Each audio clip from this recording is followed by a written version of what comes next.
Can't say if this applies to more typical student dormitories, but in this place, there isn't that dramatic a difference in atmosphere between school days and vacation days.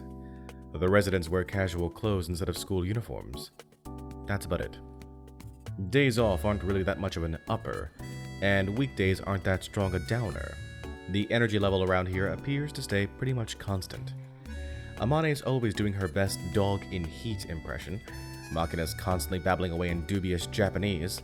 Sachi never fails to offer perfect service with a superficially polite smile. And Michiru, of course, is an idiot 24/7. Likewise, this woman's expressions don't change much no matter what the calendar reads. Gazing at the clouds outside the window, she reaches tentatively toward an umbrella, then hesitates. After a moment, the pattern repeats itself. Eventually, she picks up the tote bag sitting at her side, shoots a few cautious glances around the area, and begins to ease open the front door as quietly as possible. Yo! Sakaki twitches like a startled cat. Slowly, stiffly, she turns to face me. Going out, I see. Just so you know, the weather won't turn bad until late tonight. Have a safe trip. また今日も後をついてくる気なの? Despite my considerate umbrella-related tip, the woman's expression is now one of clear hostility. It's my job, after all. 結構だって言ったでしょ。あれほど言ったのにまだわからないのかしら。私には護衛なんて必要ないから。お願いだからついてこないで。Sorry, but whether you think it's necessary doesn't really matter. The objective evaluation was that you're in danger, and more importantly, I have orders from the main... Alright then. Time to go, I guess. これで3日連続ですね。どうやら有事の仕事が関係してるっぽいのは分かったけど、それにしてもあんだけ拒絶されても行かなきゃいけないって辛いよね。めんどっちいよな。でもどうしてボディーガードとかさせるんだろう。由美子の周りってそんなに危険なこととかあったっけ。お嬢様だってのはなんとなくは聞いてたけど。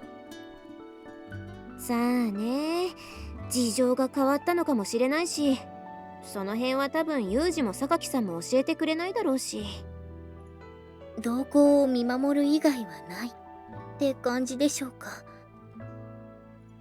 そうね、まあ見守ってるうちにここで人情沙汰とか起きなきゃいいけど。みちる様、一人首をひねっていらっしゃいますが、ここで言う人情とは人の情けのことではなく、刃物で人を傷つけるの意味ですよ。わかってるわよ。そんなこと思ってなかったわよ。ちょっと何のことか分かんなかっただけよ。分かってへんがな。The place where Sakaki spends her off days isn't far from the academy. Follow the footpath from our front gate until it turns to the south, then walk 300 meters or so along the prefectural road down to the sea, and you're there. There are a few obstacles and nothing in the way of blind spots, so it's not much of a challenge as an observer. Sakaki's been shooting frequent looks over her shoulder in my direction ever since we left.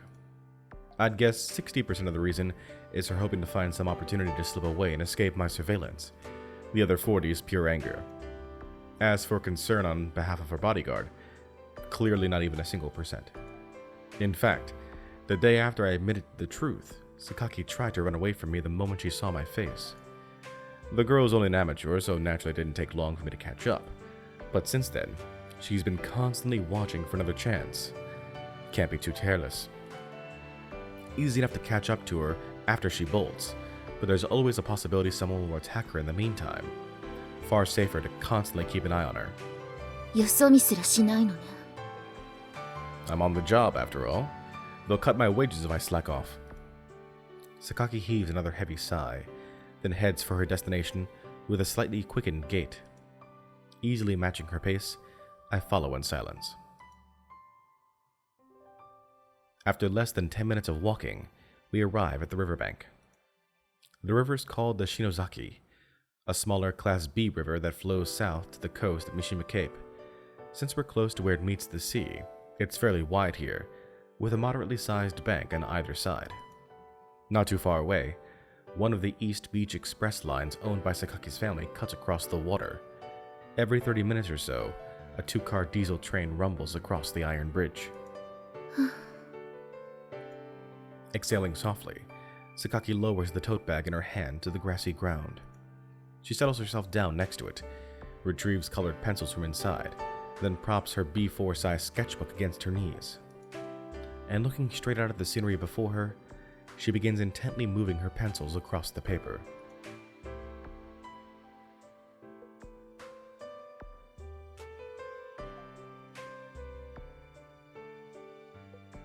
I only learned this after becoming Sakaki's guard, but the reason she abruptly leaves the campus for hours at a time is a very simple one. She draws pictures. Maybe she didn't want her classmates to know about her hobby. Maybe there's some other reason. Either way, I'm just glad she wasn't coming into contact with any strange characters. In that scenario, there would have been a lot of troublesome preliminary cleanup to take care of. But JB probably would have warned me if the girl was up to something anything too risky. I'd never been that worried about her activities. In other words, more like mildly curious. ちょっと雲が少なくなって感じが変わったわね。 Sakaki's approach to her art is straightforward and orthodox. She begins by roughly sketching out the scene in general, then proceeds to fill in details little by little. She's not quite on the level of a dedicated art student, but judging from what I've seen of her work, the girl has a good amount of talent and skill. That said, I don't have much of an eye for art. I can tell she's good on a technical level, but I don't have many other impressions. Even if I did, expressing them would probably only irritate Sakaki further. Nice weather. Hanging back far enough not to get in Sakaki's way, I look up into the sky, feeling the sun beating down on my face. The latter half of July is always pretty hot, especially in this area. Nice, refreshing scenery and all, but it's not the most pleasant season. Drops of sweat, the blazing summer sun, a vibrant picture taking shape. I shake my head to dispel the shadowy wisps of memory floating to the surface of my mind, then return my attention to the subject of my surveillance. The sun sinks to the horizon as if sliding gently down the slope of a mountain. All of a sudden, the area is bathed in orange light. Perhaps taking that as a signal of sorts, Sakaki gathers up her materials, stretches out her legs for the first time in hours, then slowly gets to her feet. ね And kicking lightly at the ground in apparent irritation, she speaks to me. え、あなたそうやってずっと立っているばかりで、私には一切話しかけようとしないのね。 Did you want me to make conversation? まさか。ただいつもしつこいぐらいに私の行く先を尋ねるくせに、ここに来たら何も聞かないから不思議に思っただけよ。 You came here to draw. Once I'd confirmed that you weren't going anywhere, I didn't have any reason to bother you. 仕事で必要なことだけ聞いたということなのね。 That's right. Talking to your client more than necessary would be an expression of personal interest. When that's not relevant, the bare facts are enough. What's wrong? なんでもないわ。 Sakaki turns her back in a somewhat grumpy fashion, hefts her tote bag off the ground, then begins to walk off without so much as a word. I follow her quick, irritated strides at a similarly rapid pace. My investigation of Sakaki Yumiko's movements and protection of her person continued along those lines. Sakaki fundamentally ignored me. When she did talk, it was mostly hostile questions or arbitrary complaints. The atmosphere was badly strained, to say the least.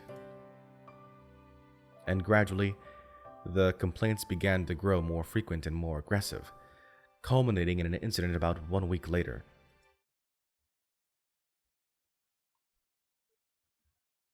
こうして毎日毎日あなたにつけ回されるのかと思うと、一瞬も落ち着けないわ。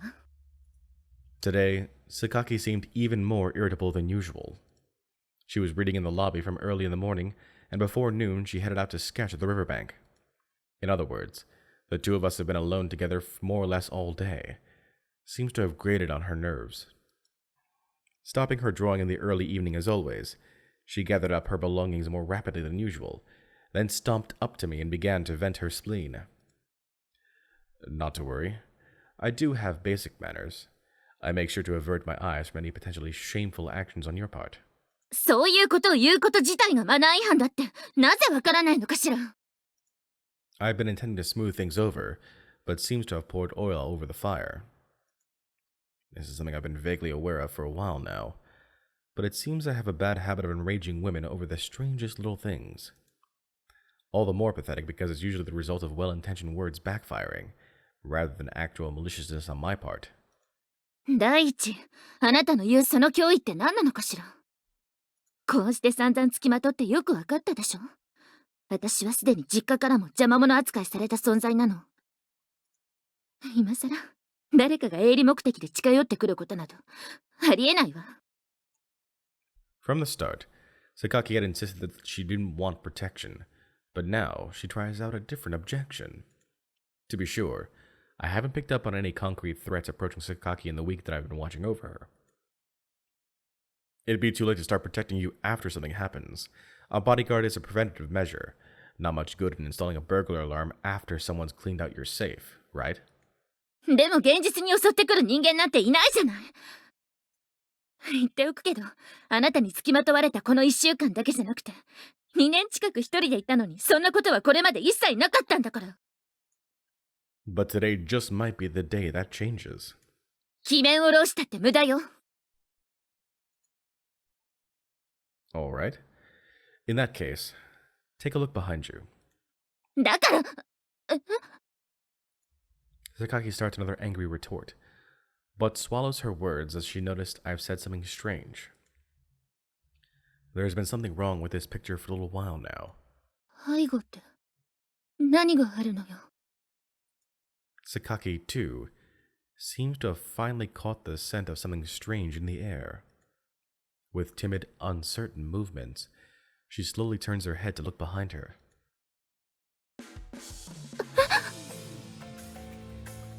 A group of blatantly suspicious-looking men in black suits stare back. They're not even trying to hide what they are, which probably means they're planning to take forcible measures. Only reinforcing this impression, the unmarked van parked next to their car on the road above. Standard vehicle for carrying off a kidnapped victim. These gentlemen don't strike me as the most peace-loving bunch. Even without the van and the suits, it's clear enough from a glance at the lead group that these people aren't here for a calm negotiation. A brawny man, strikingly wide in the shoulders, towers at the head of the pack. At his side, there's a man with bandages rolled around his fists, probably gripping something hard. A third keeps his arms dangling loosely at his sides in the manner of a martial artist, waiting and watching for us to make a move. Even if they came out with a "Good evening, could you spare a moment to talk?" at this point, it'd be hard to take it as anything but a sarcastic provocation. ねえ、この人たち誰なの？あなたが言っていた通り、私に用があって集まってきたの。Sakaki's tone of voice has grown distinctly uneasy. Faced with an unfamiliar atmosphere of danger, her normal, cool-headed indifference has melted away. She's unconsciously grabbed hold of my shirt, and there's clear fear in her eyes. Well, I don't have much value as a commodity, so I think it's safe to assume they're after you, Sakaki. そんな。だって私は。You can make excuses if you want, but I don't think they're going to change their objective. Sakaki's hand grips my sleeve even more tightly. The men approach slowly and silently, eyes fixed intently on us, looking for the right moment to take action. The three in front seem like the main threat. They've got 5 others hanging back as support, including their drivers, but that group doesn't seem to have any combat experience. Listen very carefully, Sakaki. Drawing my face close to Sakaki, I push her long hair away from the side of my head. A shapely white ear emerges from its hiding place behind the black curtain. I speak a few quiet, blunt words into it. Stay down. Make yourself as small as possible, and keep yourself behind me. なぜ Just do it, alright? Unless you're eager to take a ride with these charming people. あなたまさかこの人たちと Sakaki's question falters off halfway through, but her meaning is clear enough. I offer a firm, emphatic nod. I can handle 8. Might be a little frightening, but deal with it. そんなあなたが何をしているのか知らないけどあんな人たちをしかも大勢相手にするのなんか無理よ You'll be fine. Just do what I told you. だってそんな In that instant, as Sakaki tries to continue her objection, the man with the physique of a rugby player who'd been standing at the head of the pack rushes forward, aiming to tackle me to the ground. Get down, Sakaki! As soon as Sakaki throws herself face down to the ground, I dodge the enormous man's charge like a toreador evading a bull. Apparently, Rugby Man wasn't expecting such a well-timed sidestep. He makes a strange little grunt as the momentum carries him past me. Nice broad back you've got there. Before he can begin to turn, I sharply drop my right elbow down onto his oversized spine. You have to admit, though, it makes for a nice big target as well. Rugby Man exhales roughly, then collapses face first into the dirt. That's 1, for starters. Confirming that my oversized friend isn't getting up anytime soon, I whip around 180 degrees to face the other attackers.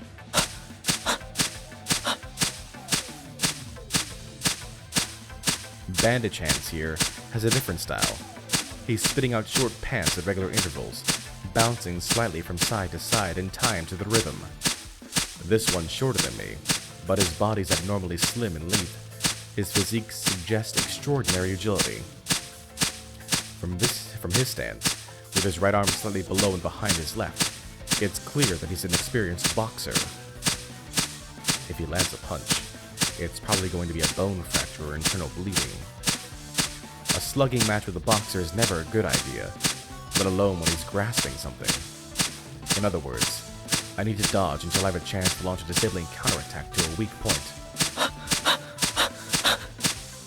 The tempo of Bandage Hand's breathing grows steadily quicker. As he slowly begins to close the distance between us, the slight movements of his body begin to include something of a forward-back sway. He's coming! The man exhales heavily and springs forward, his half-hidden right hand shooting out toward my face. I duck my head just barely enough to avoid the punch. Now within range, he follows up with a wider spring from the left. That's what I was looking for. Cleanly evading the second half of this predictable combination, I slide forward to point-blank range and land a violent kick to his shin. As Bandage Hands freezes up from the pain, I step back, pivot, and swing my fist into his right flank, throwing my whole body into the punch.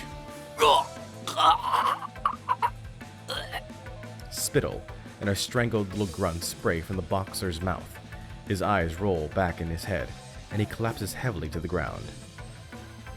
Should probably stay down for a while after taking a direct hit to the liver. Before the others can react, I've resettled myself at Sakaki's side. 2 down. I look over at the final remaining member of the attacking team.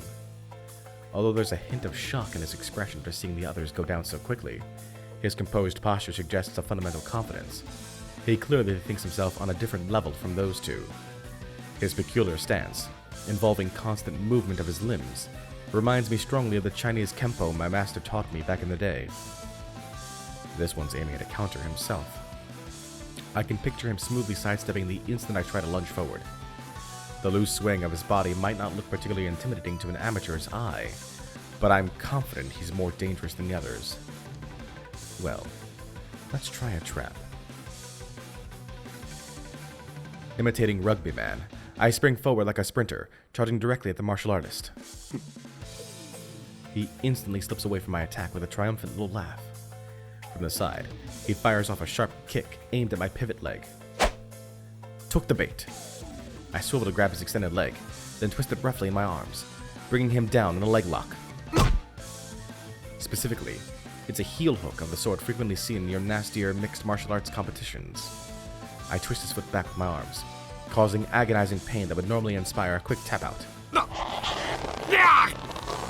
Of course, this isn't a match, so that's not an option. The man desperately uses his free leg and arms to attack me. But with his heel completely immobilized, it's impossible to gain the leverage necessary for an effective blow. Sorry, but I'll need you to settle down for a while. Bringing the strength of my arms to bear, I bend the man's heel sharply to the side. The joint of his ankle crack loudly, and his foot turns in a direction nature never intended it to. The man lets out a strangled little scream, and I feel the fight go out of him. When I release the hold, he instantly clutches his ankle and rolls around on the ground, tears streaming down his face. That's everyone. Rising quickly to my feet, I place my body protectively in front of Sakaki's. The only men left standing nearby are two members of the support team. I glower up at them expectantly. そんなバカな聞いてた話と違うじゃねえかおい But the remaining men keep their distance, watching warily and hissing to each other in flustered voices. What they signed up for. Maybe the kidnappers hashed out internal contracts or something of the sort. Nothing I need to be too concerned about at the moment, I suppose. We're going to run away now, Sakaki. I pull Sakaki by the hand and run up the sloping bank toward the street above. Sakaki quickly runs out of breath, but pushes herself desperately forward, barely managing to keep up.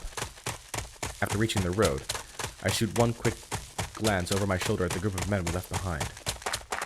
The remaining members are helping the battered fighters back to their vehicles, rather than pursuing us. Concluding that they're backing off for now, I set off at a rapid jog toward the dome, towing Sakaki alongside.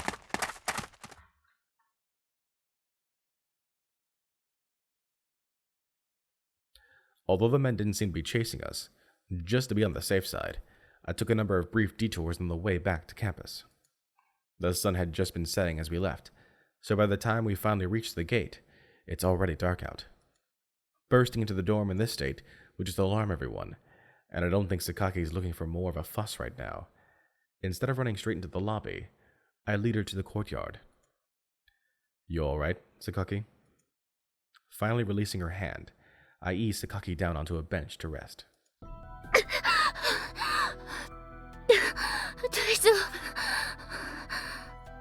The girl makes an admirable effort at keeping up a tough front, but after all that running, she's understandably fatigued.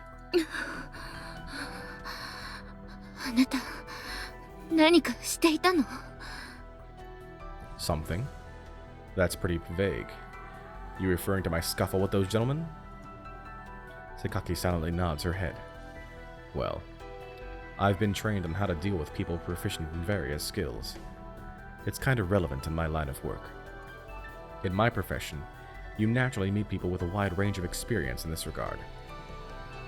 Former Dan-rank Kempo practitioners, karate experts who made it to nationals. Sometimes, you'll even run into the guys who competed in the world championships of something or other. Naturally, the same goes for our organization's competitors and professional rivals. So the instructors teach you a wide variety of coping strategies covering more or less the full range of martial arts. And by taught, I mean they beat the techniques into you. I myself suffered more than a few lessons that nearly ended in bone fractures. そう、大変な仕事なのね。 She mutters the words without a hint of ridicule, in a tone of complete conviction. This is a world Sakaki knew nothing of until now. It's simply outside her range of experience. Even if she understood in an academic sense that people like that existed, personally coming into contact with them has clearly driven home just how real and unpleasant that world is. So there's your wake-up call. You understand now just how much danger you're in? そうね。 Sakaki nods with uncharacteristic honesty. でも、やっぱり私に護衛なんか必要ないわ。 Why not? だから、最初に言ったでしょ。私は別にどうなったって構わない。だから、あなたに守ってもらう必要もないんだから。 Her expression changes, the fears fading, leaving something gloomy and bitter in its place. Just like the other day, I can see a hint of defeat in her eyes. 護衛はもういいわ。明日から来ないでちょうだい。 Sakaki brushes off a few clumps of earth from her skirt, then opens her bag and carefully returns the colored pencils scattered loosely inside to their box. When that task is accomplished, she takes the bag in her hand and rises abruptly to her feet. 部屋に帰るわ。 And with this brief announcement, she strides quickly off in the direction of the dorm. But Sakaki stops dead about 4 paces away. After a moment's hesitation, she turns toward me and comes back. Her body's facing me, but her eyes won't quite meet mine. What is it? All of a sudden, she lowers her head in a slight bow. 今日は助けてくれてありがとう。必要ないと言っても、あなたが助けてくれたことには変わりはないもの。 It's so genuinely unexpected that all I can do is watch. I can't think of anything to say in return. それじゃあ。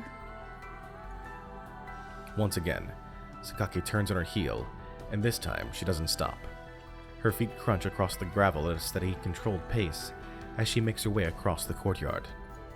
By appearance, at least, she's already back to the Sakaki Yumiko I know. I watch her as she goes, thinking back over the events of the day. I have to say, though, that was strange. The people who came after us today were without a doubt a standard crew of moderately skilled hooligans, but there's one thing that's been bothering me. They came at me one by one, taking turns, like something out of a manga. That makes exactly 0 sense. All 3 of their tough guys should have rushed me at once. Hell, even the 5 they had hanging back for support. The sheer numbers would have made it difficult even for me, especially with Sakaki to protect. Divide and conquer is the basic rule of fighting when outnumbered, and they went out of their way to divide themselves for me. No matter how I look at this, it just doesn't add up. It might be just a coincidence, but there's a possibility it means something. Better to figure it out now, rather than run into some nasty surprise down the road. Guess JB would be the person to ask. Visions of a shaggy-headed know-it-all blonde floating unpleasantly before my eyes. I slowly follow Sakaki's path toward the dorm. Hey everyone, J Square John Jeremy here. Thanks for watching this video. Be sure to click on subscribe and the bell icon to ensure you're kept up to date on the channel. Until next time, so long and take care.